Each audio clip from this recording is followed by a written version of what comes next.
Good evening, Keluarga Malaysia. You're watching News at 10. I'm Brennan Paul, making the headlines tonight. Forensic audit conducted on subsidized cooking oil manufacturers.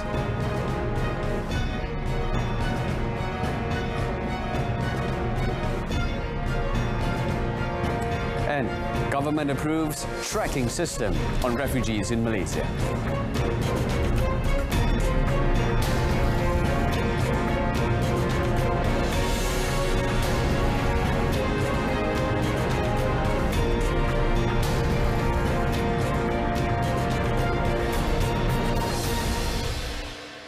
Prime Minister Dato' Sri Semasa Yaakob said the government always listens to the grievances of Keluarga Malaysia about the increase in the prices of goods, especially food. And to address this, the government will be spending almost 5 billion ringgit on subsidies. Kerajaan sentiasa mendengar dan menyelami keluhan keluarga Malaysia tentang kenaikan harga barang, khususnya membabitkan bahan makanan dengan 1 bilion ringgit dibelanjakan untuk subsidi ayam dan telur dan 4 bilion ringgit untuk minyak masak paket. Dato' Sri Semasa also said that the government has also provided additional cash assistance of up to 500 ringgit to the B40 group and some of the M40 group through Bantuan Keluarga Malaysia (BKM). BKM is the highest cash assistance in the country's history, with an allocation of 8.2 billion ringgit. In the meantime, the Prime Minister said to eliminate hardcore poverty by 2025, the government, through the Prime Minister's Department's Economic Planning Unit, is coordinating the Keluarga Malaysia Hardcore Poverty Eradication Program.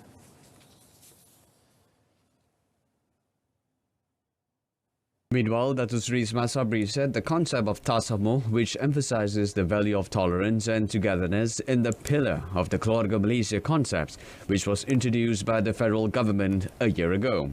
He said the value of tolerance should be emphasized not only in social life but also in religion, by respecting religious rights, thereby creating a peaceful and prosperous society. With Tasamo, Keluarga Malaysia will appreciate the differences among people within the boundaries outlined by the Islamic religion. The Premier added that it is the government's responsibility to always nurture the spirit of unity and find common ground in diversity through the concept of Keluarga Malaysia and Tasamo.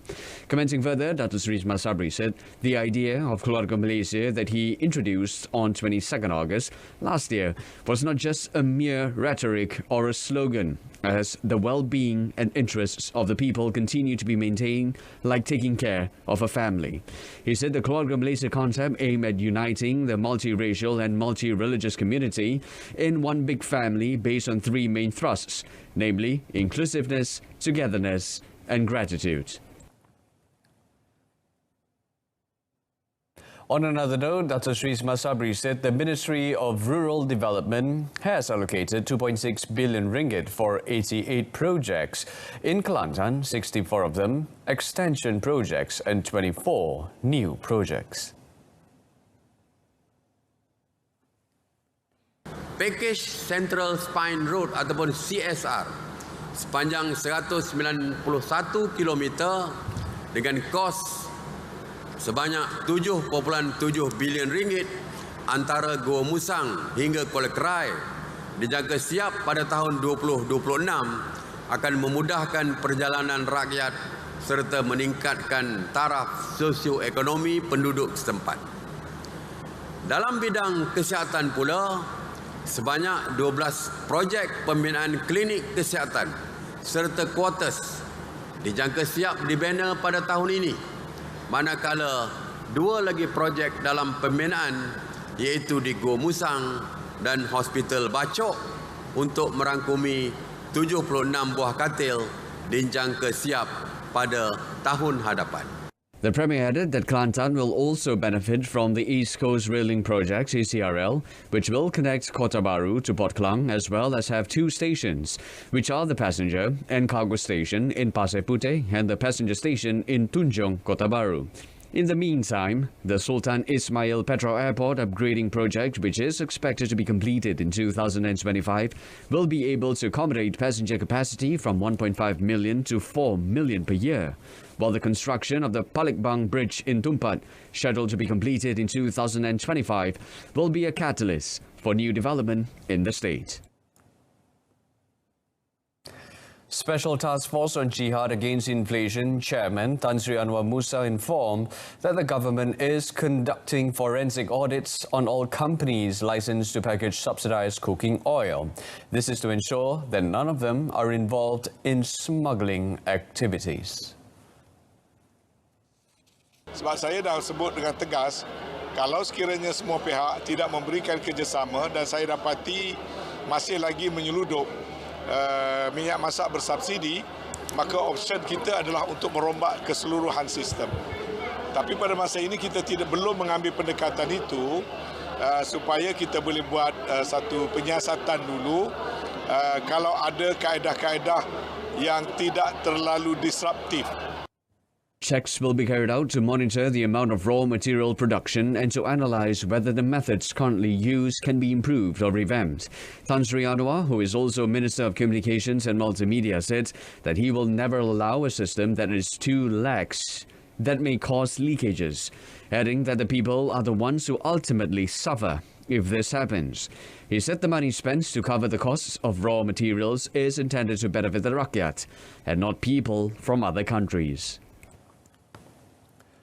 27 out of 46 technological solutions to help manage food security issues identified by the Ministry of Science, Technology and Innovation, MOSTI, Operations Room, is ready to be deployed at any time. They involve several clusters such as seeds, biofertilizers, usage of drones and robotics, application of Internet of Things, aquaculture, as well as livestock.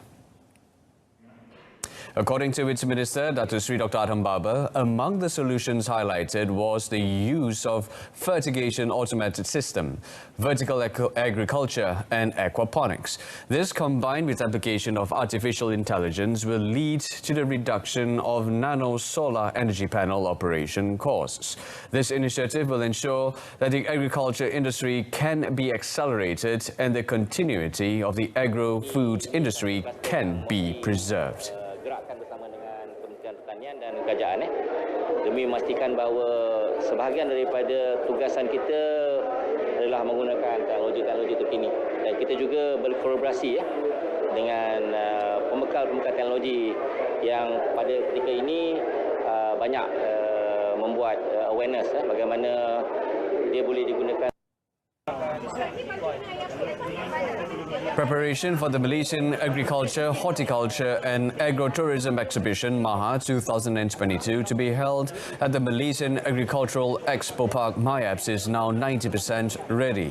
Minister of Agriculture and Food Industries MAFI, Dato Sri Dr. Ronald Kiandi, said the final preparations were going smoothly following cooperation among the various agencies under MAFI and the relevant government agencies. Elaborating further, Dato Sri Dr. Ronald said that his ministry is confident that before Maha 2022 starts on 4th August, all preparations will be ready with the planning and promotional activities all in order. Maha 2022 will be held in a hybrid manner from 4th to 14 August at MIAPS with the theme Food Security for the Future. The 11-day program is targeted to attract 1.1 million visitors and generate more than 250 million ringgit in sales value.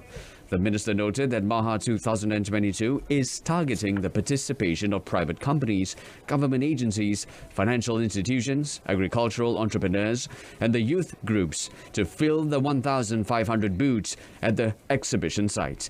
He added the event will also be a platform for the introduction of various new products related to agriculture, including the latest technology and innovation, especially in food security, as well as for effective marketing and production strategies. And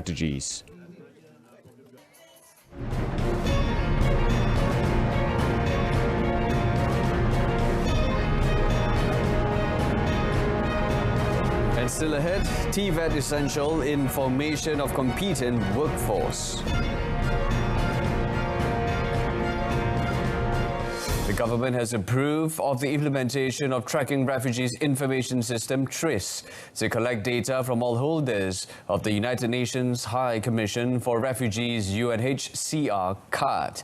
Home Minister Datuk Seri Hamzah Zainuddin said the approval was given in a cabinet meeting yesterday.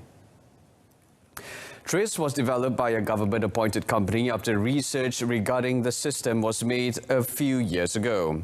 It was designed to streamline the process of management and profile together with the process of data collection, registration, keeping profile, analysis and reporting for the government. To date, there are about 150,000 holders of the UNHCR card residing in Malaysia.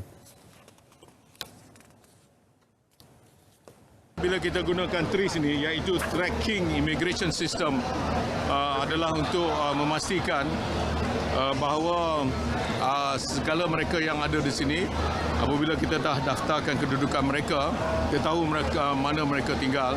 Jadi kita akan memastikan bahawa selepas ini, sesiapa saja yang mahu bekerja ataupun mahu melakukan sesuatu, akan kita pertingkatkan melalui polisi-polisi yang akan diluluskan oleh Majlis Keselamatan Negara. Technical and Vocational Education and Training TVET is the main core in forming a competent workforce in the technical field, aside from establishing a proper work objective with emphasis on industry practices. According to Deputy Youth and Sports Minister Datuk Seri T. Lian Ke, a target of at least 55% of Sijil Pelajaran Malaysia SPM graduate are to enroll in TVET by 2025 across all 1,295 institutions nationwide. Adalah pusat-pusat latihan kemahiran yang dibawa dan dikelolakan oleh KBS untuk yang diwujudkan bagi pembangunan modal insan belia negara ini, dan khususnya dalam memenuhi keperluan dan kehendak tenaga kerja mahir industri di Malaysia. This is the way forward lah. Di mana kalau kita tengok negeri Germany dengan Korea sebagai contoh, 70% daripada tenaga kerja mereka adalah daripada vocational Tibet. So kita mempunyai harapan yang tinggi bahawa lebih ramai belia-belia menceburi di bidang Tibet ini. Yang di-Pertuan Agong Al-Sultan Abdullah Rayatuddin Al-Mustafa Billah Shah has officiated the Al-Sultan Abdullah Hospital, University Technology Mara UiTM in Puncak Alam. His Majesty's arrival was accompanied by Raja Permaisuri Agong Tunku Haja Azizah Aminah Maimunah Iskandaria. Also present at the officiation ceremony was Sultan of Selangor, Sultan Sharafuddin Idris Shah, and Tengku Permaisuri Selangor, Tengku Permaisuri Nur Rashikin Abdul Rahman. Their Highnesses were joined by Higher Education Minister Datuk Seri Dr. Noraini Ahmad, Finance Minister Tengku Datuk Seri Zafrul Tengku Abdul Aziz, and Selangor Menteri Besar Datuk Seri Amiruddin Syari. The hospital, formerly known as UiTM Puncak Alam Hospital, spans an area of 18.4 hectares and was completed in 2020, with operations beginning 5th April last year.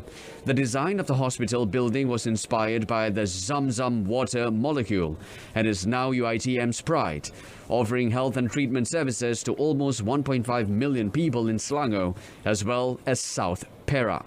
Al-Sultan Abdullah Hospital is equipped with the latest health facilities, including 400 beds, as well as an academic building complete with computer labs, clinical expertise labs and simulation wards.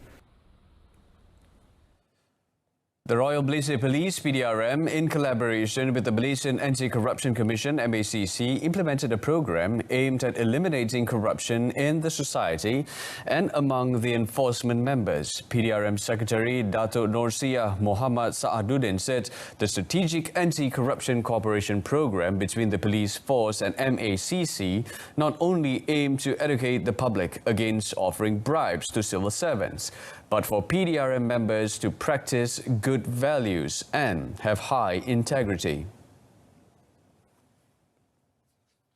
Commenting further through a statement release, Datuk Nur Sia said the program held in Taman Jaya today witnessed members of the police force taking the corruption-free pledge and then signing the declaration on the pledge, which was witnessed by Bukit Aman Integrity and Standards Compliance Department Director, Datuk Sri Azri Ahmad. Also present was MACC Director for Integrity Management, Norahim Abdul Rahim.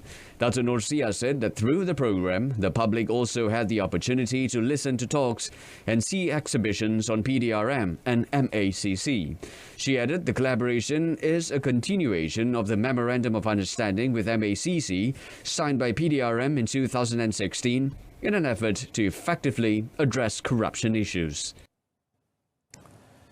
A former chief executive officer of a bank with the title Dato was remanded for investigation on a case involving gratification amounting to more than 24 million ringgit. It was allegedly given for approving a loan of more than 294 million ringgit applied by a local company 10 years ago. The remand order against the 50-year-old man was issued by Magistrate R. Prabhakaran following an application by the Malaysian AntiCorruption Commission (MACC). He is the fourth individual arrested for investigation of the case after another three, which included a female CEO. The man was arrested at his home in Ipoh Perak at about 4 p.m. yesterday. The investigation team had managed to recover almost all of the money amounting to 24 million ringgit through seizures of money and assets. MACC had also frozen 22 bank accounts belonging to individuals and companies involving 6.3 million ringgit, believed to be related to the case. Its Director of Anti-Money Laundering and Asset Forfeiture Division, Muhammad Zamri Zainul Abidin, confirmed the arrest, and the case is investigated under Section 16, Subsection A, Subsection A of the MACC Act 2009.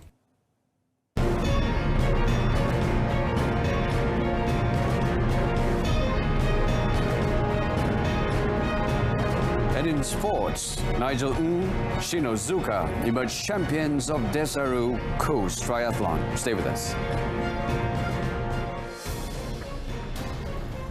Two national athletes, Nigel Ka Kian and Mayumi Shinozuka, made the country proud when they topped the men's and women's events respectively at the 5150 Desaru Coast Triathlon events at Kota Tinggi, Johor this morning.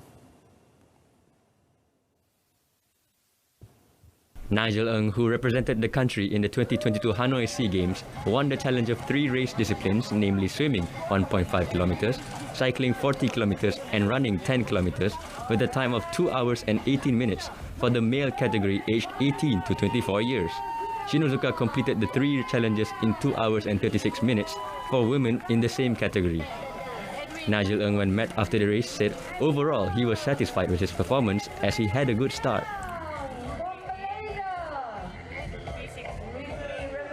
I had a really good race today. The race was very well organized. I came out of the bike, all the marshals were guiding me very well. They were telling me where to go, like 100 meters.